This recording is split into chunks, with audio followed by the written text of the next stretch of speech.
दोस्तों इससे पहले एक वीडियो मैं आपको दे चुका हूँ, नोटिफिकेशन इसका नहीं मिला हो तो आप इसको देख लीजिएगा। सो पीएम मोदी का जो विजिट है इंडोनेशिया में, उसकी कुछ अपडेट्स बाहर आई है, कुछ पैक्ट, कुछ डील, कुछ कॉन्ट्रैक्ट साइन हुए हैं, उसके बेसिस पे चर्चा करते हैं। ठीक है, उसके बाद में स्टॉक्स पे आते हैं। देखो आपके सामने सबसे पहले है निफ्टी इंडिया डिफेंस इंडेक्स। कितना गिरा है? तकरीबन 1.65% के साथ में नीचे है। इट मीन्स जो इंडिया और इंडोनेशिया की डिफेंस डील है वो मार्केट को कुछ खास पसंद नहीं आई। अब इसी को लेकर हम चर्चा कर रहे थे कल परसों, जिसमें हमने ये बात की थी कि पिछले कुछ विजिट हम देखे पीएम मोदी के, तो डेफिनेटली कुछ डील्स हो जाती हैं, कई एफटी हो जाता है, बट कोई बहुत अच्छी डील हो नहीं पाती है जिसमें मार्केट को इम्पैक्ट हो। इंडिया और यूएस की जो ट्रेड डील है वो पेंडिंग है, उसके बेसिस पे डेफिनेटली मार्केट एक रिएक्शन तो दे गई, लेकिन जो बाकी विजिट है उसके अंदर कुछ खास रिएक्शन नहीं मिल पाए। अब कौन कौन सी कंपनीज है, किन के ऊपर इम्पैक्ट होगा पॉजिटिव, उसको चेक कर लेते हैं। बाकी स्टॉक प्राइस भी आप साथ में यहाँ पे देख सकते हैं। सो फर्स्ट जो कंपनी आपको दिखाई देगी बीडीएल। ठीक है, इसमें आप नोट कर सकते हैं इंडिया और इंडोनेशिया ने ये बोला है कि हम ब्रह्मोस जो मिसाइल है उसका कॉन्ट्रैक्ट करते हैं, और इंडोनेशिया एक्सपेंड करेगा ब्रह्मोस इन्वेंट्री का। ऑब्वियस कौन सेल करेगा? बीडीएल। ठीक है, साथ में प्रोवाइड करेगी एडिशनल मिसाइल बैटरीज भी, तो ये बीडीएल के लिए अच्छा है। हो सकता है कुछ बड़े ऑर्डर्स मिले। तो अभी तक जस्ट डील साइन हुई है, कुछ पैक्ट साइन हुए हैं, लेकिन ऑर्डर्स नहीं मिले। हो सकता है ऑर्डर्स के बेसिस पे स्टॉक चले। साथ में आप देख सकते हैं इंडोनेशिया विल इंपोर्ट इंडिया का Astra air to air missile. Successful operation Sindoor की वजह से ये जो मिसाइल है ये हम एक्सपोर्ट करेंगे इंडोनेशिया में। साथ में देखिए हम बीडीएल की भी न्यूज़ के बाद में हम बीईएल की भी न्यूज़ देख लेते हैं। 2% के साथ में स्टॉक नीचे है। इंडिया सपोर्ट करेगा development of EVMs, electronic voting machines. ठीक है, वहाँ पे भी जो वोटिंग होगी तो उसके बेसिस पे होगी। सो ये कुछ डील्स हैं जिसके बेसिस पे स्टॉक के नेम्स आपको अवेलेबल हैं, क्योंकि ये जो डील होगी, अगर कुछ कॉन्ट्रैक्ट्स आते हैं तो इन कंपनी के स्टॉक्स में इम्पैक्ट होगा। साथ में देखिए दोस्तों एक और बड़ा अनाउंसमेंट यहाँ पे हमने देखा है 11 बजे के आसपास, जिसका इम्पैक्ट कुछ खास हुआ नहीं है ऑब्वियस, लेकिन एक अनाउंसमेंट काफ़ी बड़ा है। पीएम मोदी ने अनाउंस किया है कि payment system connection between India और इंडोनेशिया। कौन सा पेमेंट सिस्टम? ऑब्वियस है यूपीआई। इसमें हम पूरी दुनिया में आगे सबसे। यूपीआई आपको बताइए, ज़्यादा कुछ समझाने की बात है नहीं। होगा क्या? बेसिकली इंडियन विजिटर जो इंडोनेशिया विजिट करेंगे, वो जो भी पेमेंट करना चाहेंगे वो फ़ोन पे, गूगल पे, भीम, पेटीएम इनके थ्रू कर सकते हैं। ठीक है, इसके बाद में हम यहाँ पे डिस्कशन कर लेते हैं इंडोनेशियन का। वो विजिट करते हैं इंडिया में तो ऑब्वियस वो भी यूज़ कर सकते हैं। बिजनेस दोनों कंट्रीज़ में ईजियर हो जाएगा। डिजिटल जो पेमेंट्स है उसकी बेसिस पे रिसीविंग होना शुरू हो जाएगी, और एक्स्ट्रा जो कैश है उसको कैरी आपको नहीं करना पड़ेगा। ठीक है, तो ये सब चीज़ें आप इसमें नोट कर सकते हैं। सो ये बहुत जल्दी अप्लाई नहीं होगा, अवेलेबल नहीं होगा, इसमें टाइम लगेगा। वो आपको बताइए काफ़ी सारी चीज़ें करनी होती हैं। सो ये कुछ न्यूज़ है, यानी कुछ बड़ा धमाका हो नहीं पाया फिलहाल अभी तक तो इंडोनेशिया विजिट में। अगर ऑस्ट्रेलिया विजिट में कुछ होता है तो यस, चेक करेगा उसको। फिलहाल अभी ये अपडेट है पीएम मोदी इंडोनेशियन विजिट। अब देखिए दोस्तों कंपनीज पे आते हैं। आज काफ़ी बड़ी गिरावट हमने देखी ट्रेंड के अंदर, तकरीबन 13% के साथ में स्टॉक क्रैश कर गया। 13% की मंदी है, और ये जो क्रैश है ये स्टार्टिंग से ही हुआ। स्टार्टिंग में स्टॉक नीचे, उसके बाद में कंटिन्यूसली स्टॉक नीचे ही नीचे जाता रहा, और चार्ट आपको ऐसा सिग्नल कर रहा है कि मार्केट अगर 1-2 घंटे और ओपन होता तो शायद ये 15%, 20% भी गिर सकता था। कल मैंने आपको अपडेट दी थी जिसमें हमने चेक किया कि 19% के साथ में वायनवा बेसिस में सेल्स इसकी बढ़ चुकी है। 20 स्टोर्स इसने ओपन किए हैं Q1 में। टोटल स्टोर्स आप देख सकते हैं ज़ोडियो और पूरी कंपनी के यहाँ पे अवेलेबल है। अब देखो पॉइंट ये है कि पिछली बार जब Q4 आए थे ना, तब 20% की सेल्स ग्रोथ थी, तो उसी के आसपास की सेल्स ग्रोथ है, बट एक्चुअली स्टॉक का जो प्राइस है वो वहाँ से काफ़ी बढ़ चुका है। सो अब जो एस्टिमेट है वो भी इंक्रीज कर गई होगी। सो ये रिएक्शन ये बताता है कि मार्केट की एक्सपेक्टेशन अब इस कंपनी से काफ़ी हाई है, जो कंपनी फुलफिल नहीं कर पाई। देखो यहाँ पे हुआ क्या है। फर्स्ट आप देख सकते हैं कि मॉर्गन स्टैनली ने यहाँ पे अपडेट दी है कि ओवरवेट करो, चलो इसको कोई दिक्कत नहीं है, 3151 का टारगेट इसके लिए सेट कर रखा है। Margin expected to improve. अब जो भी ब्रोकर ये कह रहा है कि ओवरवेट की रेटिंग है यानी स्टॉक अच्छा कर सकता है, उसकी एक्सपेक्टेशन भी अच्छी है, वो भी समझो। मार्जिन वो एक्सपेक्ट कर रहा है कि 1% के साथ में बढ़ जाएगा वायनवा बेसिस, यानी 18.5 हो जाएगा। अब वो नहीं हुआ तो फिर रिजल्ट में पिटेगा। साथ में मेंशन कर रखा है कि weaker than expected sales growth, जो 20% स्टॉक चला है उसमें हो सकता है अब आपको नियर टर्म वीकनेस देखने को मिल जाए, क्योंकि एक्सपेक्टेशन ज़्यादा थी इससे।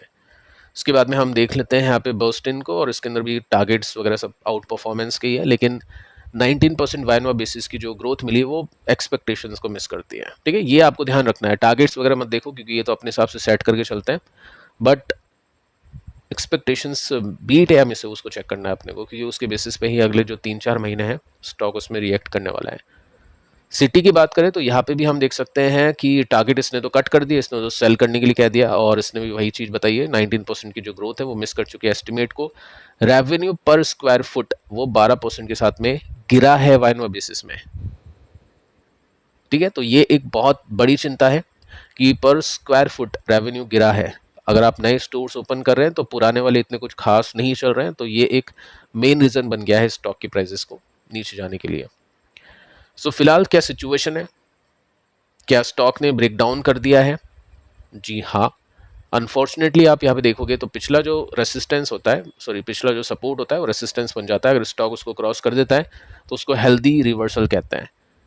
अभी क्या हुआ, अभी हमने ये देखा कि ये पिछला सपोर्ट था, इसको स्टॉक ने क्रॉस कर दिया था, बट मेन जो गेम है वो Q1 के हिसाब से होगा। कोई सपोर्ट रेसिस्टेंस काम नहीं आएगा जब Q1 का डेटा आएगा, नंबर आएगा, या सेल्स का होगा या प्रॉफिट का होगा।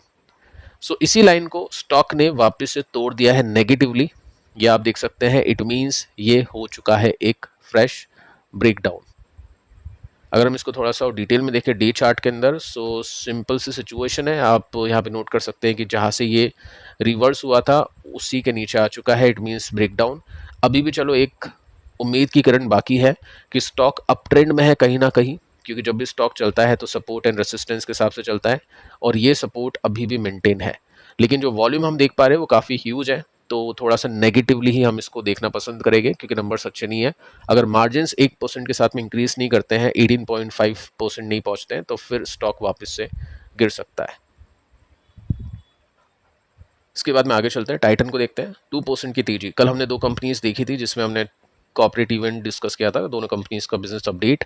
टाइटन का बिजनेस अपडेट पसंद आया, देखो मुझको भी टाइटन का बिजनेस अपडेट पसंद आया था, और उम्मीद यही थी कि स्टॉक शायद अच्छा कर जाए, और सेम सिचुएशन है।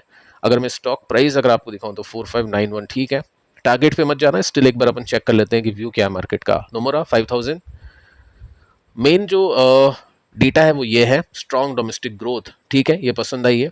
साथ में बेटर देन एक्सपेक्टेड आई केयर, यानी वहाँ पे लेस देन एक्सपेक्टेड था, यहाँ पे बेटर देन एक्सपेक्टेड है। मॉर्गन स्टैनली की बात करें तो 5182 के टारगेट्स हैं, 39% की ग्रोथ अबव एस्टिमेट, ये आपको ध्यान रखना है कि कहाँ पे एस्टिमेट बीट होती है। सिटी की बात करें तो यस, इसने भी अच्छी टारगेट्स वगैरह दिए हैं, 39% बीटिंग एस्टिमेट, तो यहाँ पे नंबर्स काफ़ी अच्छे हैं। प्रॉफिट के मार्जिन अगर अच्छे आ जाते हैं तो डेफिनेटली यहाँ पे और अच्छा पुश मिलेगा इसको, बट स्टिल अभी आप देखोगे तो डे चार्ट के बेसिस पे हम इसको देखते हैं, क्योंकि वीकली चार्ट के बेसिस पे तो ऑल टाइम हाई पे है, स्टॉक अच्छे मोमेंटम में है। डे चार्ट देखना इसीलिए क्योंकि जो छोटे छोटे मूव आते हैं वो डे चार्ट के बेसिस पे फिर वैसे में आते हैं। सो यहाँ पे हमने देखा ये सपोर्ट रेसिस्टेंस, यहाँ पे सपोर्ट रेसिस्टेंस, तो रेसिस्टेंस के करीब है। नंबर्स में अगर कुछ हो जाता है, प्रॉफिट के मार्जिन में अगर प्रॉब्लम आती है तो स्टॉक फिर तेजी से गिरने के लिए अवेलेबल होगा, और अगर सब कुछ ठीक होता है तो डेफिनेटली फिर एक ब्रेकआउट की उम्मीद यहाँ पे की जा सकती है।